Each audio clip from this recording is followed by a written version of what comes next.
Halo Balapmania, kembali lagi di Balap Motor TV YouTube channel dan seri keempat One Prix Ya. 2022 udah selesai nih di sirkuit Mijen. Dan ini menjadi pembuktian bahwa Restek Performance ternyata nggak cuma jago di Sentul. Ya. Sampai di Mijen juga terbukti dengan 2 race mendominasi ya untuk expertnya ya. Ya. Dan runner up-nya juga sama-sama ini ya. Apanya itu? Ke Restek juga ya. Iya.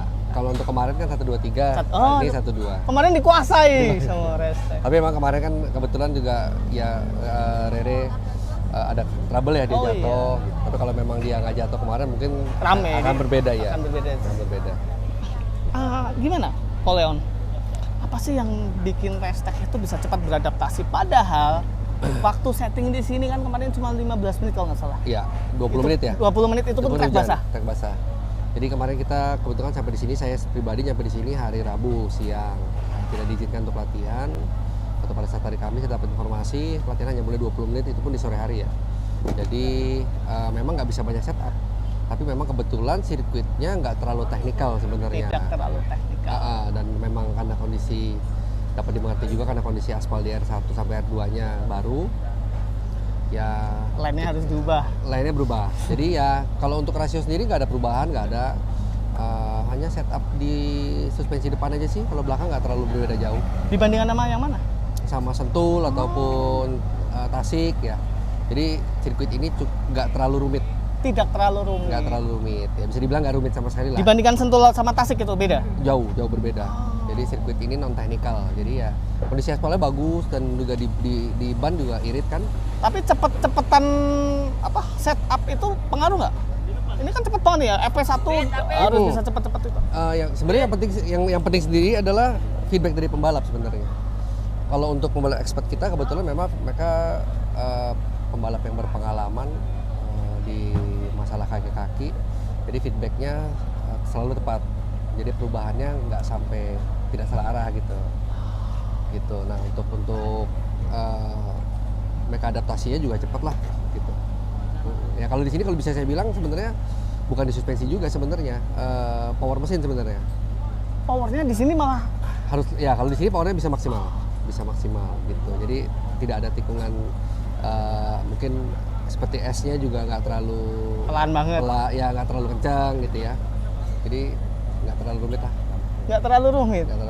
Berbeda ceritanya kalau misalnya ada sirkuit baru seperti Tasik misalnya, datang-datakan gini ceritanya beda. Karena kemarin juga kita pas ke Tasik kan sempat kita setting sampai berapa? 2 minggu saya di sana. 2 minggu. Walaupun akhirnya endingnya kurang bagus ya. Hujan ya. Itu gara-gara hujan. Iya. Kalau kering beda ceritanya, Pak. Kalau kering mudah-mudahan berarti beda. Makanya kita coba lagi nanti kalau memang pas kebetulan ada sirkuit lagi di Tasik, ya mudah-mudahan cuacanya baik, ya kita bisa buktikan lagi lah mudah-mudahan. Jadi kuncinya Restek bisa mendominasi di Mijen itu tadi pembalap. Ya selain pembalap kita terus melakukan riset engine kan. Riset engine kita punya beberapa mesin yang karakternya berbeda. Jadi kita banyak opsi. Jadi di sini tuh ada beberapa opsi, tapi kan nggak sempat dicoba. Ya berdasarkan data, kan sekarang datanya komplit. Jadi dari logging bisa ketahuan bahwa karakter pembalap ini butuh power yang lebih di RPM tengah sampai atas. Misalnya, ya, ada yang butuh di RPM bawah sampai tengah gitu. Jadi ya kita coba, nggak coba-coba ya karena sesinya kan nggak banyak. Yeah. Tapi kita coba aplikasi, ternyata hasilnya tepat begitu. Cocoknya ini. Ya. Berarti keunggulan dibandingkan engine builder lain apa itu? Sama-sama lah. Kalau kita tentu kan semua engine builder, menurut saya tidak ada engine builder atau satu mekanik pun yang mau kalah, gitu ya. Semua pasti berusaha semaksimal mungkin. Cuma kan namanya balapan ini kan faktor lucknya juga ada, gitu. Jadi semua bukan hanya masalah motor kencang atau motor enak di bawah, tapi faktor keberuntungannya juga ada. Berarti banyak faktor lah ya. Banyak faktor. Nah, mungkin saya anggap hari seri ini kita beruntung, gitu. Di seri-seri lalu kita kurang beruntung, gitu. Ini ngomongnya masih merendah banget ini Enggak, kalau Leon. memang faktor luck itu banyak kok di balapan gitu. Tapi nyatanya kan memang Alvin dari KTT udah langsung ini. Ya lumayan lah. Kebetulan memang Alvin udah sering latihan di sini. ya main kebetulan di sini juga. datanya Hafid bisa diaplikasi untuk pembalap yang lain. Karena kebetulan dia kan sering di sini kan. Ya walaupun dia jarang balap 4 tak di sini, dari dia latihan 2 taknya bisa di Kalau pembalapnya Restek itu kan kayaknya itu aja hampir itu aja. Iya, iya. Benar. Itu pengaruh juga ke hasil. Hmm, Lebih dekat sama Koleo misalnya mereka. ya enggak juga sih. Jadi kalau untuk saya lebih menghandlingnya ke motor-motor expert. Kalau motor novice seperti kalau Dimas saya handle langsung karena poinnya kan di atas gitu. Sekarang dihandle langsung. Dia handle langsung gitu. Ya kalau engine sih sebenarnya anak-anak aja. Kalau saya sebenarnya kayak di bengkel hanya riset aja. Jadi kalau untuk build-nya anak-anak udah bisa. Di lapangan pun anak-anak udah bisa. Paling saya mantau, kontrol gitu. Jadi saya bukan nggak terjun langsung lah. Oh ya, di novice-nya itu pimpinan klasemen ya, Dimas. Ya. Cuma tadi di race 2 itu Kurang beruntung. trouble. Enggak, bukan trouble. Operan giginya lepas. Hanya Operan masalah gigi itu. Iya, jadi padahal udah di depan. itu dia saya bilang. Balapan itu kan nggak mesti motor kencang, motor nyaman, faktor luck-nya. Tapi ya dengan begitu nanti di Tasik ya, mungkin seri depan di Tasik lagi biar bisa lebih seru. Seru ya, pasti seru. Pasti seru. Karena tidak ada tidak ada yang mendominasi Selisih sekali. poinnya 26 ya. Kalau untuk sekarang di novice selisih poin 26. Kalau Dimas bisa main aman, dia main tenang, ya mudah-mudahan kalau rezekinya dia Jadi masih rame nih. Masih Expert rame. sama ini masih rame masih nih. rame. Kalau expert sendiri sekarang poinnya saya belum hitung karena baru finish. Ya mudah-mudahan ya kalau rezeki nggak kemana. Nah, terus kalau Leon, Restek itu berapa sih mekaniknya? Kita yang mekanik in-house-nya sekitar 9 orang. 9 orang yang satu rumah itu ya, Yang tetap, di ya. markas di itu. Iya, iya. Dia yang dipasai motor satu-satu enggak? Ya, banyak kan satu-satu. Tapi kalau untuk motor yang inti, kita tempatin 2 yang dari bengkel. Begitu. Karena Motor-motor inti kayak mungkin Mungkin Dimas Vero, yang lagi Dimas, ini. Vero. Terus nanti Lucky nih karena poinnya ini dua-dua gitu. itu. Jadi kita kasih 2-2 karena mekanik ini kan dengan krunya harus butuh kenyamanan juga. Mereka harus bisa komunikasi dengan baik. Kalau kita tempatin mekanik aja, tapi habis itu krunya dari copotan, terkadang mereka jarang komunikasi. Gitu.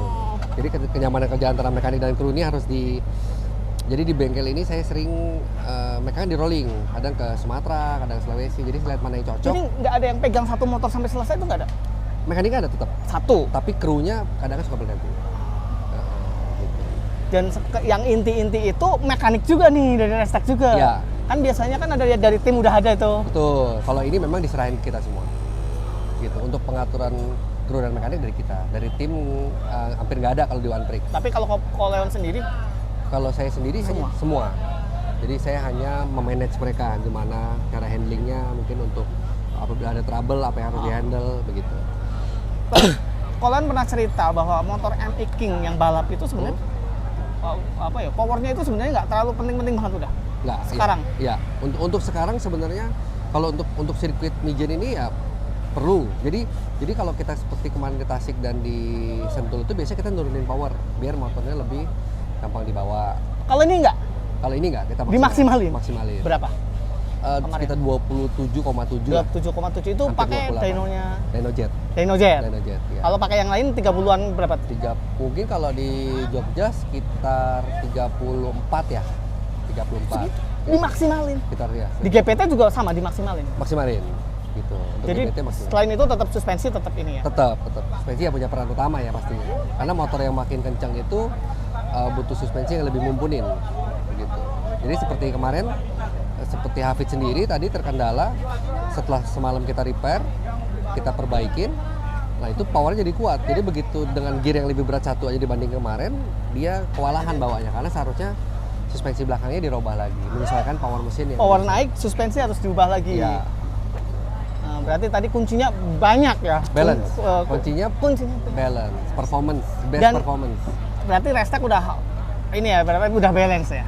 Iya, kita udah bisa membalancekan Jadi suatu power, suspensi. dan lain-lain ya. Siap. Oke, kalau Leon sukses Siap. selalu. Kita Makasih. tunggu kejutannya di Tasik nanti. Mudah-mudahan Semoga ada- terang. Amin. Mudah-mudahan ada rezekinya. Siap. Siap. Terima kasih, Mas. Oh, foto.